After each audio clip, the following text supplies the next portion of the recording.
Сәлеметсіңдер ме, құрметті оқушылар. Мен бастауыш сынып мұғалімі Айбекова Индира Ахметсапақызы. Математика пәні 3-ші сынып. Сабақтың тақырыбы бекіту. Мақсаты: бөліндінің бір разрядында 0 болатын кезде 3 таңбалы санды 1 таңбалы санға бөлу алгоритмін және кері амал алгоритмін қолдану. Су деген тіршіліктің қан емес пе?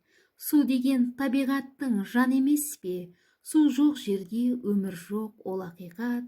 Күміс су қара жердің сән емес пе? Балалар, кітабымыздың 7-ші бетіндегі 1-ші тапсырманы орындайтын болсақ, мен оқыған өлең жолдарын жазған ақынды анықтай аламыз. Балалар, кітабымыздағы 7-ші беттегі 1-ші есепті шығарып болсақ, тексерейік. Өлеңнің авторы кім болды? Мариям Хакімжановна. Жарайсыңдар, балалар. Балалар, мен сендерге өзіндік жұмыс берген болатынмын.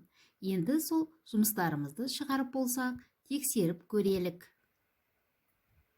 Кітабымыздың 7-ші бетіндегі 4-ші есепке назар аударайық. Қысқаша жазылуы бойынша есеп құрастырып, оны шығар. Динамо хауызы 120 бала. Дельфин хауызы белгісіз 3 есе артық.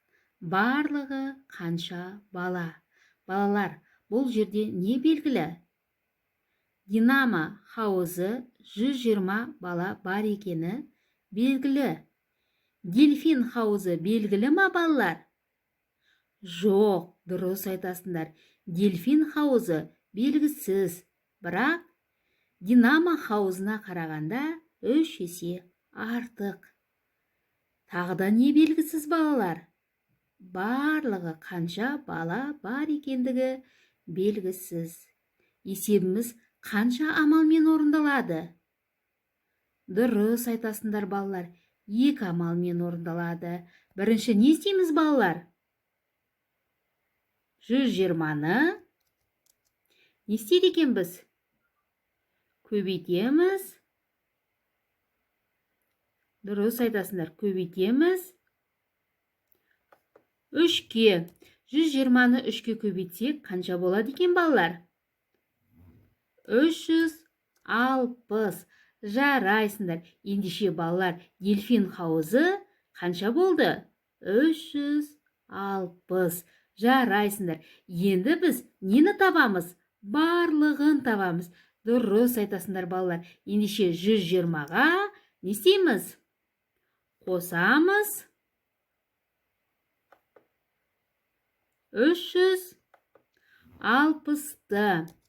120-ға 360-ты қосатын болсақ, яғни 120 мен 360-тың қосындысы 480-ге тең екен. Жарайсыңдар, балалар. Ендеше жауабы барлығы 480 бала бар екен. Жауаптарымызды тексеріп көрейік, кәне, балалар. Дұрыс жауап берген екенбіз. Ендеше қазір өзіміз үйде отырып, осы есептің әсін шығарамыз. Және де маған жіберіп тексертіп аламыз, балалар. Балалар, кітабымыздың 8-ші бетін ашсақ, 5-ші тапсырмаға назар аударайық. Топтық жұмыс жасауымыз керек екен, балалар, бірақ біз үйде отырғандықтан судың жұмсалуын өз бетімізде зерттеу жасаймыз. Әлия мен Сырым әр отбасы бір тәулікте қанша литр су жұмсайтынын анықтау үшін зерттеу жүргізді. Сырымның отбасында 4 жан, ал Әлияның отбасында 3 жан бар. Зерттеу нәтижесі кестеде берілген. Кестедегі мәліметтер бойынша топтағы оқушыларға арнап сұрақтар құрастырамыз.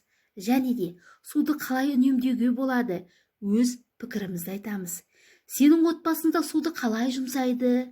Зерттеу жүргізіп, нәтижесін кестеге түсіреміз. Топтағы зерттеу нәтижелеріне талдау жасаймыз.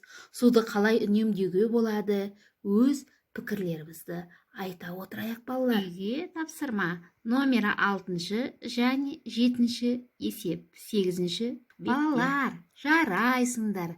Бүгінгі сабаққа өте жақсы атсалысып қатыстыңыздар. Назарларыңызға рахмет.